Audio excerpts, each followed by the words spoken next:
the more complicated it gets. And to be honest, I wanted to ask you about a potential solution, because to be honest, like in my humble opinion, I don't see a solution. So maybe Israel have to find some alliances with the Sunni states, maybe if possible. Yeah, to be honest, from my point of view, like from my perspective, it's a very complicated situation. And I don't, I'm not this person, I'm not a politician. If you ask a question that I do this, blah, blah, blah. Sure. I really say what I think to do honest politics. And to be honest, I don't know. To be very frank, I don't know how to solve the conflict at this point in time, and I hope maybe you have an answer on that. Sorry for being dissatisfactory, but it's so complicated, and I want to give prudent answer. And in case of Israel, I don't know how to resolve this conflict, to be honest. Well, I guess maybe another way to say it is, do you unequivocally support the existence of the state of Israel? Yes, of course. Okay, that's what people want to know. Yeah, I'm asking questions that maybe seem very obvious, but no. Oh, yeah. Oh, yes. Now I see where this question. No, absolutely. Yeah. So we need to protect the existence of Israel. And we need to protect not only the existence of the state of Israel. I also think that Benjamin Netanyahu have made many mistakes in the past, to be honest. But we also need to take our responsibility as a German nation state to protect Jewish life, Jewish people in our country who are exposed right now to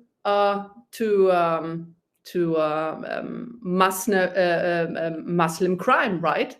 So they are not safe here anymore.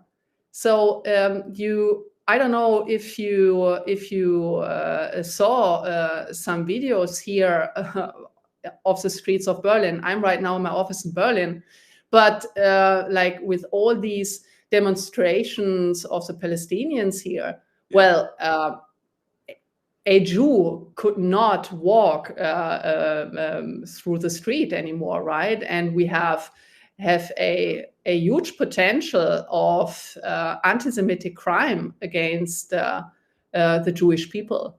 And to be very frank here, the AfD is the only protector, and I'm saying that like very frankly, the Alternative für Deutschland, the AfD, can only be the only protector of the Jewish people within here in Germany, because the Uni-Party, all other parties, they did exactly the opposite. They let like millions of people in. They let them do crimes on our streets, like the crime rate are skyrocketing.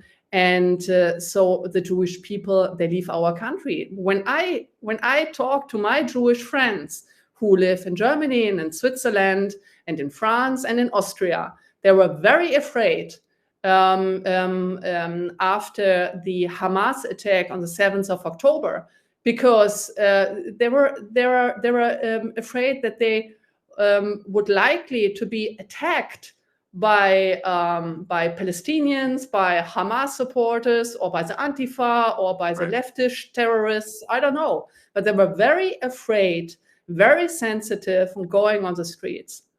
And we step up for these people, even though the opposite in the mainstream media, the opposite is claimed.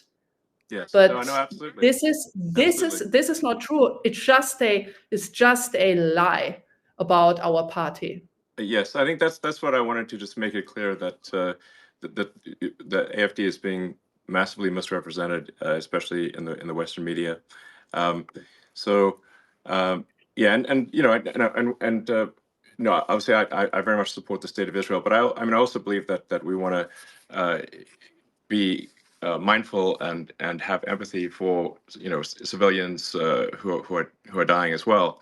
When I've had conversations with Prime Minister Netanyahu, and I think we're largely agreed. I mean, there's three steps, which is like there's no choice but to eliminate those who wish to eliminate the state of Israel.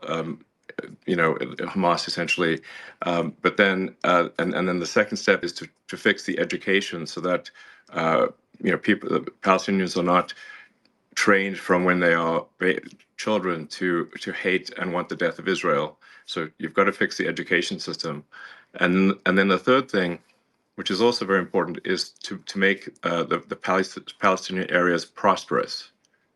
This third step is very important. And this is maybe the hardest step, which is, but you have to have that third step. You have to bring prosperity. You have to help rebuild, and you have to bring prosperity.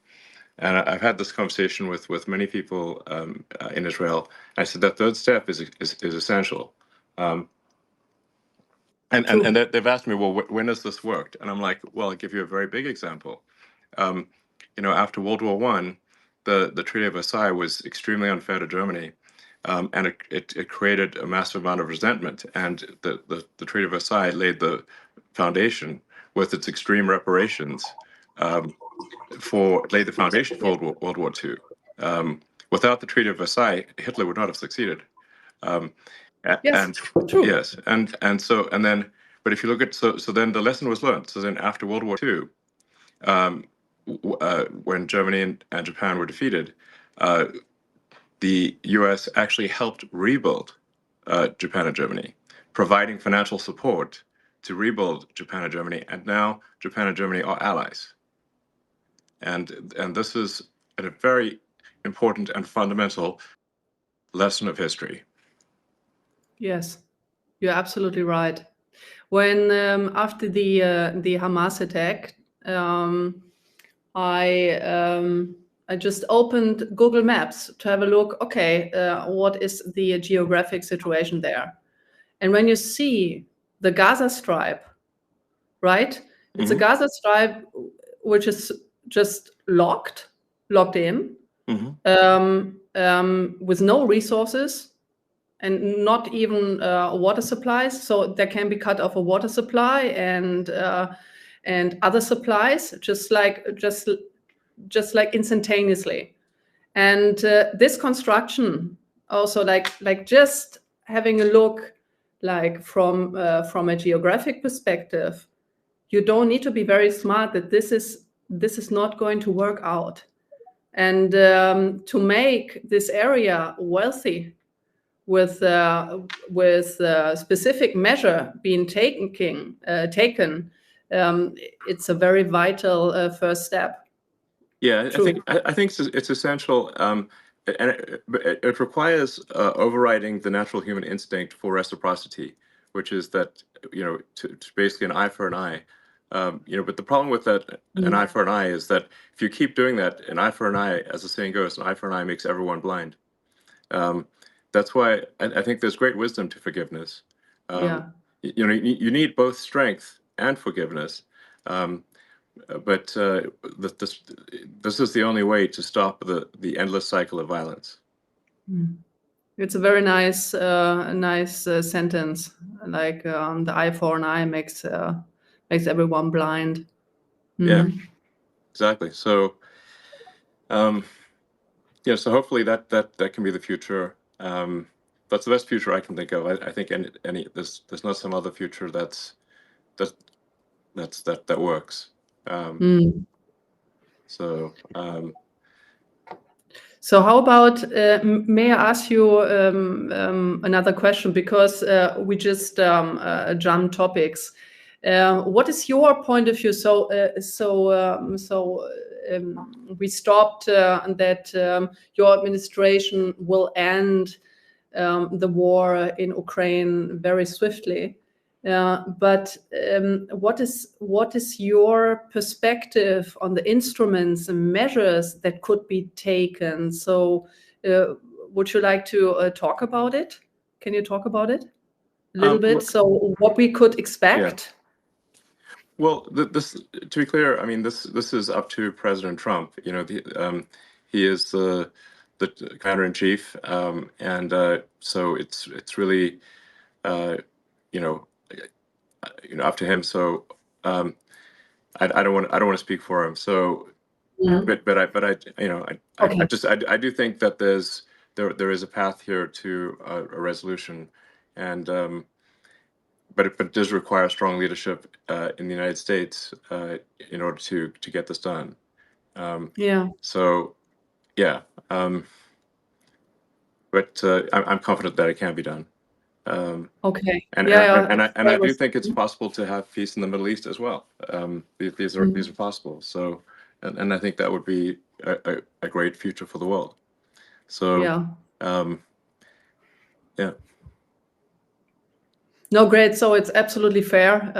So very, very fine with me.